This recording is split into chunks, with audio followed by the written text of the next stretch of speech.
Hello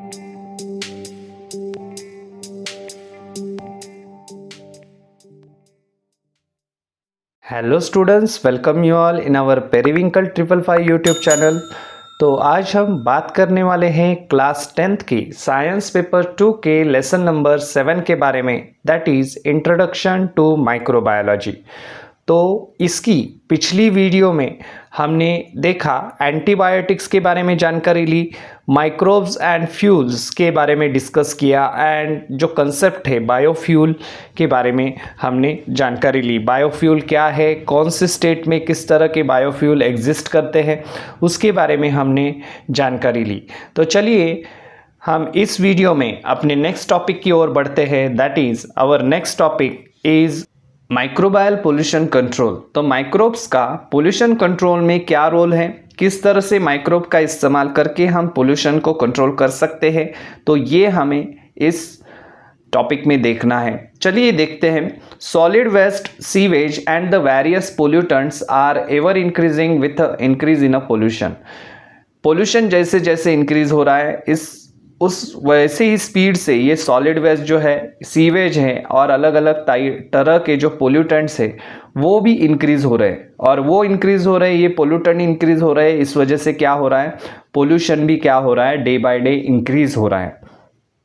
Along with it, ever increasing diseases and the degradations of the environments are worldwide problems. उसके अलावा उन्होंने क्या बताया है, ever increasing diseases भी spread हो रहे हैं and degradation of the environment का भी डिग्रेडेशन हो रहा है, एनवायरमेंट को भी हार्म हो रहा है बहुत लेवल पर।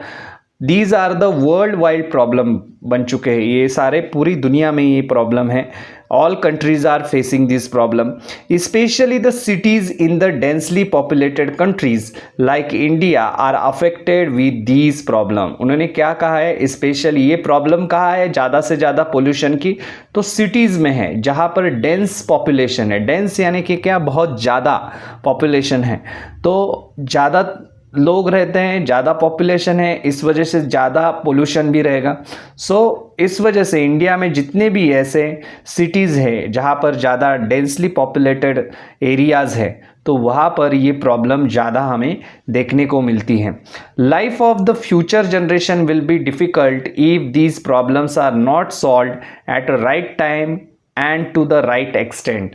अभी फ्यूचर जनरेशन का जो लाइफ है, उन्होंने क्या कहा है, फ्यूचर जनरेशन जो है उनका लाइफ खतरे में आ सकता है अगर हमने ये प्रॉब्लम जो है पोल्यूशन की अभी इसके ऊपर सॉल्यूशन नहीं निकाला या फिर राइट टाइम पर हमने उसके ऊपर कुछ स्टेप्स नहीं उठाए, तो क्या हो सकता है आगे की जनरेशन को ये प्रॉब्लम बहुत फेस करना पड़े और उनके लिए ये डिफ़िकल्ट बन जाए।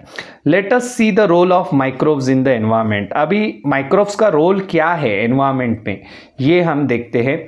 चलिए, so you already know that microbes are used for the disposal of the solid waste through the biogas plant. आपको ये तो बात पता है कि माइक्रोब्स का यूज़ करके हम सॉलिड वेस्ट जो है, मतलब जो कचरा है, गार्बेज है, सॉलिड वेस्ट, तो उसका डिस्पोजल करते हैं through the microbes through the biogas plants उससे जो है वो सेटअप कर सकते हैं एंड कंपोस्ट प्रोडक्शन उससे बनता है। कंपोस्ट जो है मतलब जो फर्टिलाइज़र है अच्छी क्वालिटी का वो बन सकता है अगर हम डिस्पोज करते हैं ये सॉलिड वेस्ट, तो उससे हम ये बना लेते हैं।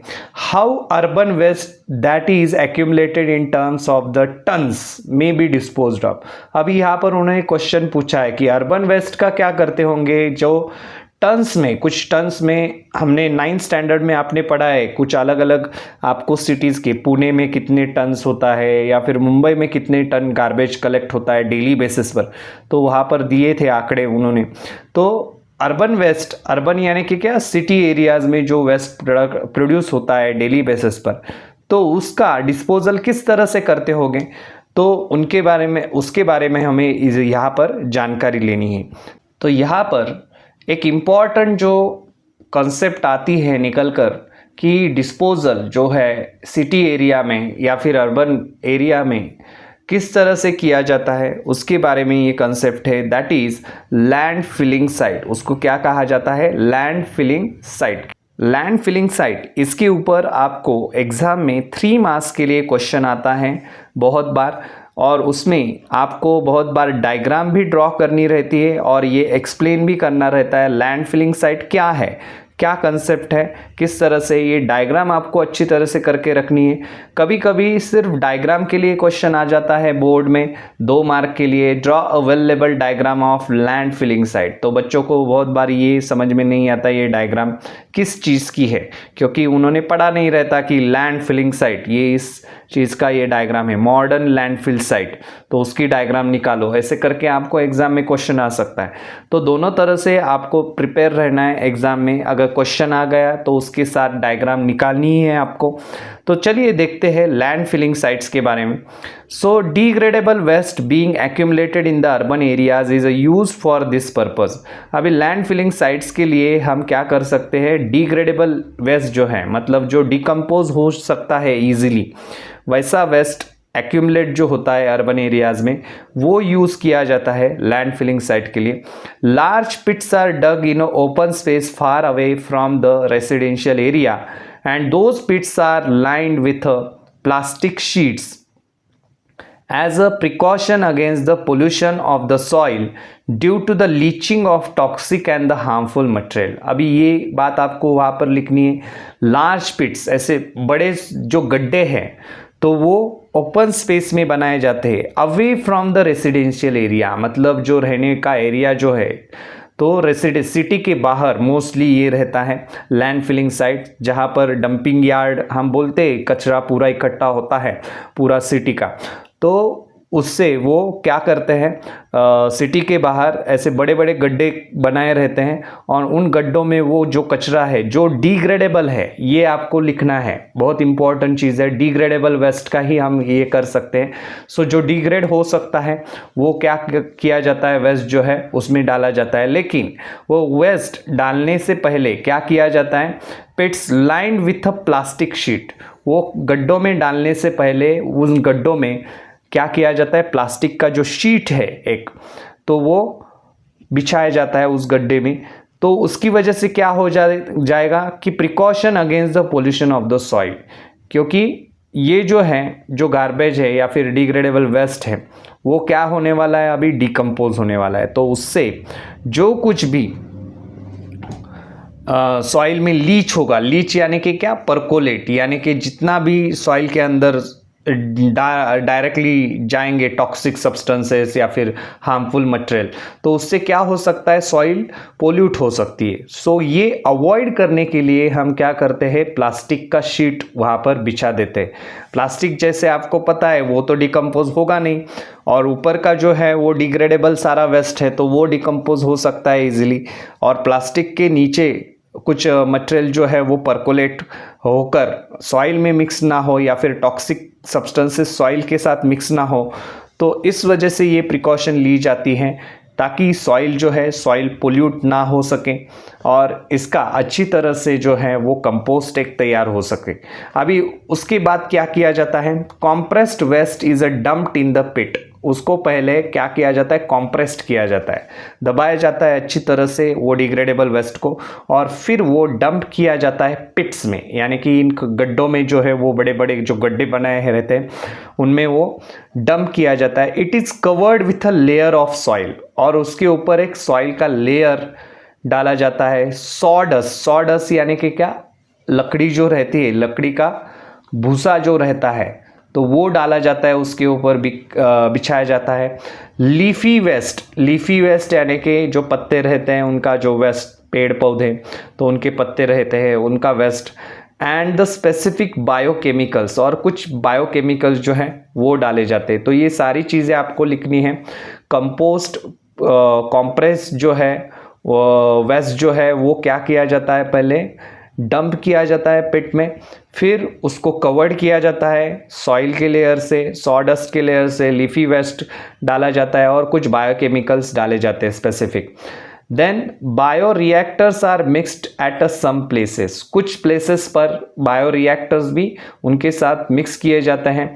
Microbes present in the soil and other top layer decompose the waste, जो कुछ भी माइक्रोब्स हैं सॉइल में प्रेजेंट, तो वो क्या किए जाता है, in the soil and other top layers decompose the waste, वो क्या करने लगते हैं, सॉइल में जो माइक्रोब्स प्रेजेंट हैं टॉप लेयर में, तो वो डिकम्पोजिशन करने लगते हैं उस वेस्ट मटेरियल का सारा।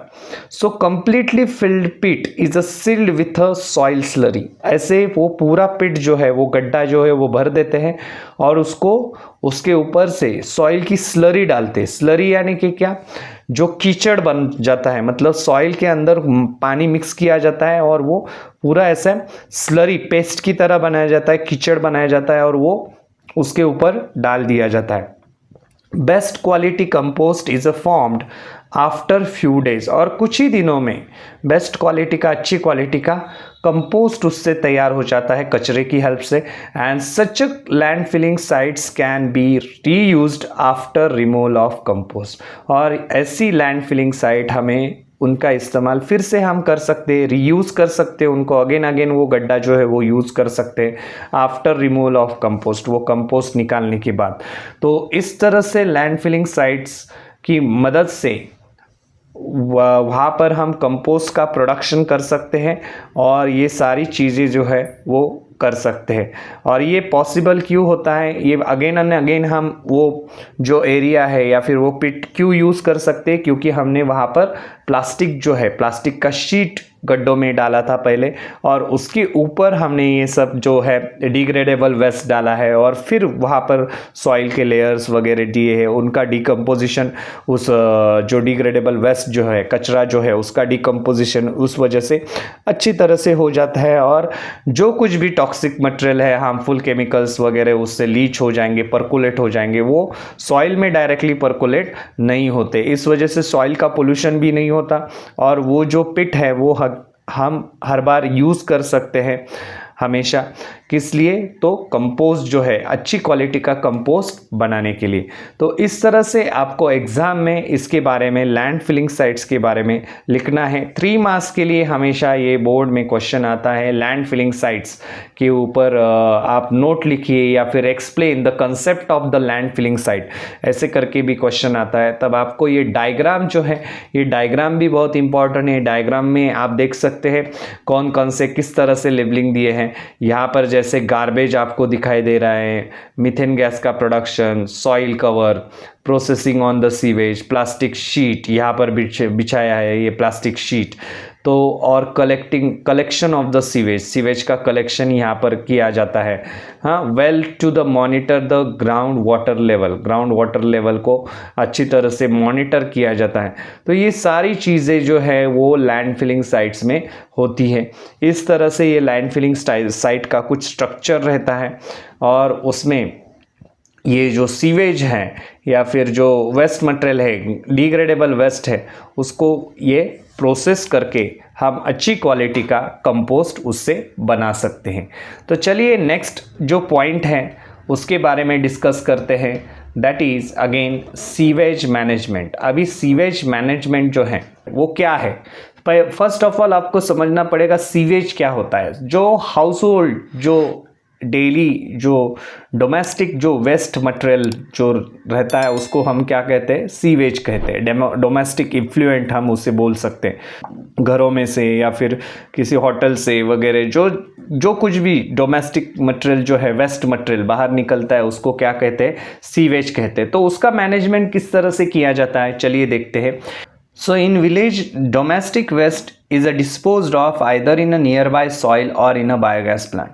अभी विलेज एरियाज़ में वहाँ के लोग क्या करते हैं, जो डोमेस्टिक वेस्ट है, मतलब घर का जो कचरा है, जो कुछ भी कचरा है, यानी कि किचन वेस्ट हो या फिर कुछ भी वेजिटेबल्स का हो या फिर कुछ पार्ट्स हो या फिर फ्रूट्स का पीलिंग्स हो वगैरह, सो ये जो है, ये डोमेस्टिक वेस्ट जो है वो डिस्पोज करते हैं आइदर नियर बाय सॉइल, मतलब वहाँ की सॉइल में डिस्पोज किया जाता है, या फिर बायोगैस प्लांट अगर रहेगा तो बायोगैस प्लांट में ये चीज़ें डाल देते हैं। However in a cities sewage needs to be the carried to the processing unit, लेकिन सिटी एरिया में ऐसी फैसिलिटी नहीं रहती। इस वजह से ये जो सीवेज है, ये जो कचरा है, तो वो क्या किया जाता है, domestic waste, so need to be the carried to the processing unit. उसको क्या कहाँ लेके जाते हैं, प्रोसेसिंग यूनिट के यहाँ लेके जाते हैं। And acted upon by the microbial processes, और उसके ऊपर माइक्रोब्स का प्रोसेस किया जाता है, माइक्रोबायल प्रोसेसेस होती हैं।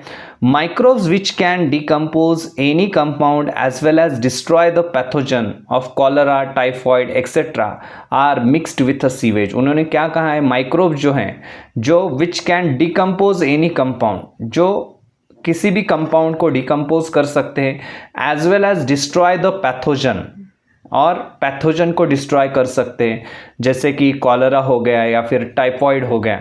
तो वैसे जो माइक्रोब्स हैं वो मिक्स्ड किए जाते हैं इस सीवेज के साथ, जो कुछ भी डोमेस्टिक वेस्ट है उसके साथ ये माइक्रोब जो है वो मिक्स किए जाते हैं, and they release a methane and the CO2 by decomposition of the carbon compound present in the sewage. और वो क्या करते हैं फिर माइक्रोब्स, वो रिलीज करते हैं, मीथेन गैस को रिलीज करते हैं, कार्बन डाइऑक्साइड गैस को रिलीज करते हैं by the decomposition of carbon compound. जो कुछ भी कार्बन कंपाउंड्स वहाँ पर प्रेजेंट है उस डोमेस्टिक वेस्ट में, तो उसका डिकम्पोजिशन करके ये जो माइक्रोब्स हैं वो कौन से गैस तैयार करते हैं, तो methane and the carbon dioxide gas तैयार करते हैं। Phenol oxidising bacteria decompose the xenobiotic chemicals present in the sewage. तो ये बात आपको ध्यान में रखनी है। आपको ये क्वेश्चन जो है MCQ के लिए पूछा जाता है, dash bacteria decompose the xenobiotic chemicals present in the sewage. So ऐसे कौन से बैक्टीरिया हैं, तो फिनॉल ऑक्सीडाइजिंग बैक्टीरिया, इस बैक्टीरिया का नाम है ये फिनॉल ऑक्सीडाइजिंग बैक्टीरिया। क्या डिकम्पोज करते हैं, डिकम्पोज द जीनोबायोटिक केमिकल, ये केमिकल्स के नाम है जीनोबायोटिक केमिकल, जो सीवेज के अंदर प्रेजेंट रहते हैं, तो उसका डिकम्पोजिशन करने का काम ये बैक्टीरिया करते हैं, फिनॉल ऑक्सीडाइजिंग बैक्टीरिया। तो ये दोनों नाम आपको याद रखने हैं। आपको किसी भी तरह से ये MCQ के लिए क्वेश्चन पूछा जा सकता है, या फिर ऐसे भी पूछ सकते हैं, phenol oxidising bacteria decompose the dash chemical present in the sewage. So आपको बताने को आना चाहिए वहाँ पर लिखने के लिए जीनोबायोटिक केमिकल। तो जीनोबायोटिक केमिकल्स का ये डिकम्पोजिशन करते हैं। तो चलिए देखते हैं next page. The sludge that settle down in this process. Sludge यानी कि रिमेनिंग जो कुछ भी स्लरी है या फिर उस डिकम्पोजिशन होने के बाद उसका जो कुछ भी रेसिड्यू बच जाता है डिकम्पोजिशन के बाद, जिसमें कुछ नहीं है अभी, सो वो जो स्लज है, so that settle down in this process and can again be used as a fertiliser. तो वो जो स्लज है उसका भी यूज़ हम फर्टिलाइज़र के रूप में कर सकते हैं, ऐसे उन्होंने कहा है। यहाँ पर डोमेस्टिक वेस्ट को डिकम्पोज करने के बाद उसकी जो पूरी तरह से जब वो डिकम्पोज हो जाता है तो उसकी जो स्लरी या फिर जो कुछ भी बचा हुआ पार्ट रहता है तो उसको भी हम एज अ फर्टिलाइज़र हम यूज़ कर सकते हैं। Water released after the microbial treatment is environmentally safe. उन्होंने क्या कहा है, जो कुछ भी वाटर रिलीज़ हो जाता है इस प्रोसेस में, क्योंकि माइक्रोब्स है वो डिकम्पोजिशन कर रहे हैं वो पूरे कचरे का या फिर सीवेज का, तो जो कुछ भी वाटर उससे हमें मिलता है वो क्या है, माइक्रोबायल ट्रीटमेंट से जो कुछ भी वाटर वहाँ पर बनता है वो एनवायरमेंटली वो वाटर क्या है, सेफ है, उससे एनवायरमेंट को कुछ भी हार्म नहीं पहुँचता। Microbes are use for the bio remediation of the environment polluted due to the sewage. अभी ये जो माइक्रोब्स हैं उनका इस्तेमाल बायो रीमेडिएशन के प्रोसेस में भी किया जाता है of the environment polluted due to the sewage. जो कुछ भी एनवायरमेंट पोल्यूट हो गया है सीवेज की वजह से, उसको ठीक करने के लिए इन माइक्रोब्स का यूज़ किया जाता है। तो चलिए, इस तरह से हमने इस वीडियो में माइक्रोबायल पोल्यूशन कंट्रोल के बारे में जानकारी ली। माइक्रोब्स का रोल पोल्यूशन कंट्रोल में किस तरह से है। सबसे जो कंसेप्ट है important, that is land filling site, उस जिसके ऊपर आपको 3 मार्क्स के लिए क्वेश्चन आता है, उसके बारे में हमने डिस्कस किया। एंड सीवेज का मैनेजमेंट किस तरह से किया जाता है माइक्रोब्स की हेल्प से, उसके बारे में भी हमने इस वीडियो में बात की। तो चलिए मिलते हैं अपने नेक्स्ट वीडियो में। तब तक के लिए चैनल को देखते रहिए, सीखते रहिए, और अगर हमारे चैनल पर आप पहली बार आए हैं तो चैनल को सब्सक्राइब कीजिए और बेल आइकॉन को प्रेस करना ना भूलें। धन्यवाद।